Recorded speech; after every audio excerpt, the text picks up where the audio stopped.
this next scenario, now that I know how to locate my manual and where to jack the car up, and I know how to find the local or the proper jack points of a car, I want to think about what happens if this happens to me on the side of the road.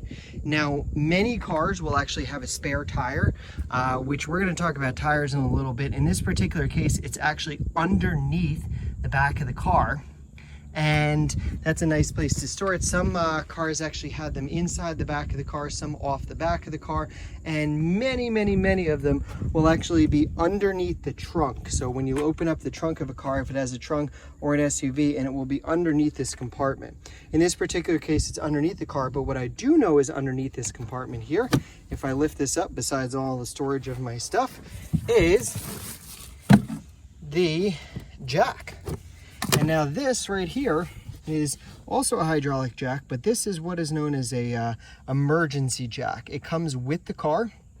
Its purpose is to be able to lift the car up, but really only in a scenario when you are stuck on the side of the road and you don't have any other option but to use this. So it's a nice portable tool that comes with the car.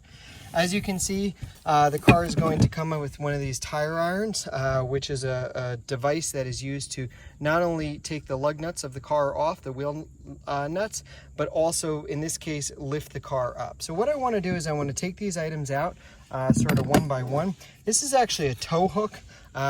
It's kind of neat. I'll show you real quick.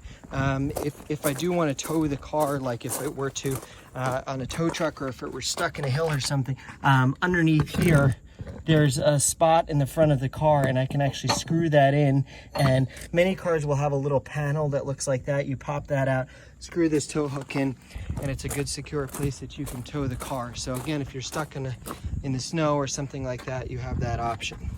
So coming back here, I'll kind of tuck that out of the way because I don't need that right now.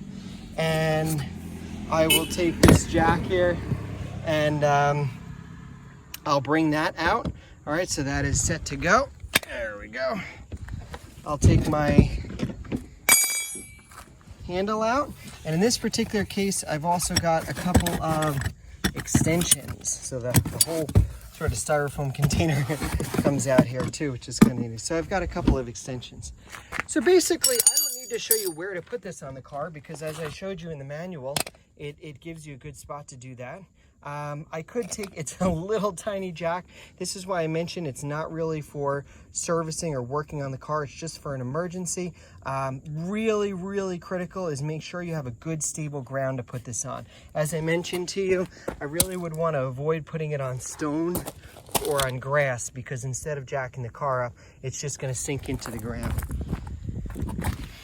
So I put it on a good stable ground underneath the jack location where it normally goes, and I can begin by using this yellow knob, and that will actually crank it up. It'll start to crank it up a lot. This is a really good quick way to bring it up to the bottom of the car until it makes contact. Once it's made contact, you're not going to have enough strength with just that knob.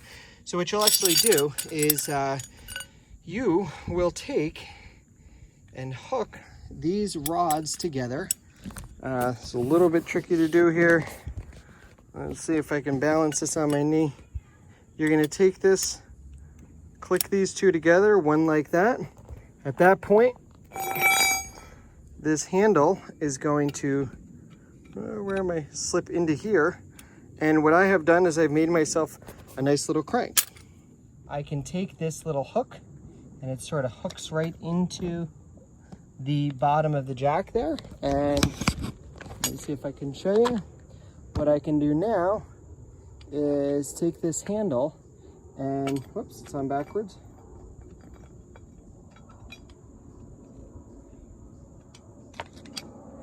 And I can crank it, using two hands of course, but I can crank it and it will actually lift this jack up higher. So this works out really nice because what I can do is I can be nice and far away from the car. Remember, this can get a little bit dangerous if the car were to fall or if I had it in the wrong spot. So I can take this jack, put it underneath that good jack spot, and jack the car up in order to change the tire, which, like I said, is a next step.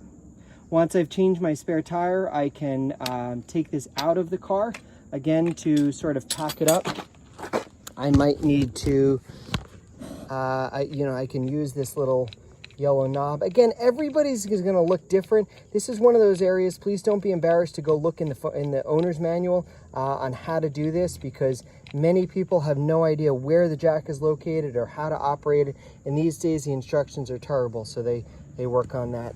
You got to kind of, you know, check it out. I encourage you to practice this on your own a little bit before you are stuck on the side of the road. So we're going to actually do a little activity that does have you practice this, but don't wait till you're stuck on the side of the road. I had one instance where I had a relatively new car that was, I got a flat tire on. I've never changed a tire on it before.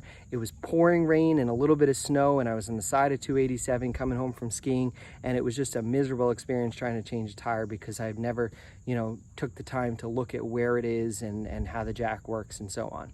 So take a minute, read your owner's manual. When you're all done, you can sort of pack that up back in that spot. And we are going to next take a look at how to actually change the tire of the car. So we'll talk a little bit about tires, flat tires, and so on. But for now, I hope you use this opportunity to go out and check out where the jack is in your car and where the owner's manual is and where you're supposed to jack the car up.